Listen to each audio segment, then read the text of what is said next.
তুমি বলেছিলে আমি বদলে যাচ্ছি, অথচ আমি তখনও বদলাইনি। শুধু তোমার দেখার দৃষ্টি পরিবর্তন হয়েছিল।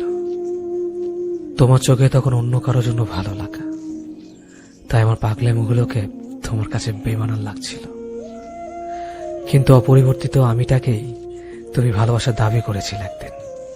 আমিও বোকার মতো অধিকারবোধ ভেবে তোমার ইচ্ছে মতো নিজের বদল ঘটালাম। তোমার চাওয়ায় নিজেকে সাজালাম, তবুও তোমার মনের মতো হতে পারলাম না। তুমি তীব্র মেজাজে বলে দিলে আমাকে দিয়ে কিচ্ছু হবে না। আসলে সত্যিটা হলো চক্ষু লজ্জায় তুমি বলতে পারোনি, কিন্তু সম্পর্ক থেকে মুক্তির অজুহাত খুঁজেছিলে। অবশেষে তোমার দূরত্ব আর অবহেলা জানান দিল আমাদের সম্পর্কের বিচ্ছেদ ঘটছে তৃতীয় জনের উপস্থিতিতে।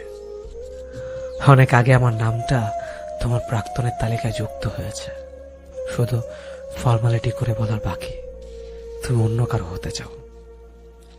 আমি বলেছিলাম তোমাকে ছাড়া বাঁচব না, কিন্তু আমি দিব্যি বেঁচে আছি। লোকের কাছে আবার তুমি রটালে তাহলে সব আমার অভিনয় ছিল, না হলে আমি আজও জীবিত কি করে?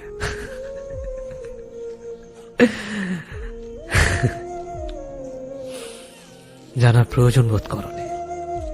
আমি শুধু পরিবারের তাগিদে জীবন্ত লাশ হয়ে বেঁচে আছি। আজকাল আমাকে আর ভালো লাগে না, খারাপ লাগা ছুঁতে পারে না। এখন আর ছেলে মানুষে করি না হঠাৎ। এবার সত্যি আমার বদল ঘটেছে বাহ্যিক। সবার মতো আমার মধ্যে ম্যাচুরিটি এসে গেছে।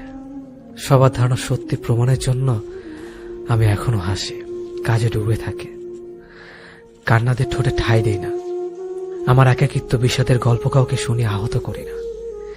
মানিয়ে নেওয়ার যুদ্ধে আমি একজন সৈনিক। তোমার বুকে যখন রোজ রাতে পরম সুখে কেউ আশ্রয় খোঁজে, আমার বুকে তখন বেঁচে থাকার দাবির তুমুল মিছিল চলে। সারা ঘরমোর ছুঁয়ে যায় অতীত নামক বারুদের গন্ধে। অশ্রুরা ফায়ার সার্ভিসের মতো প্রবল চেষ্টা চালায় নেভাতে বুকের ভেতর লেলিয়ান আগুন। সূর্য ওঠার সাথে সাথে তারা সফল হয়।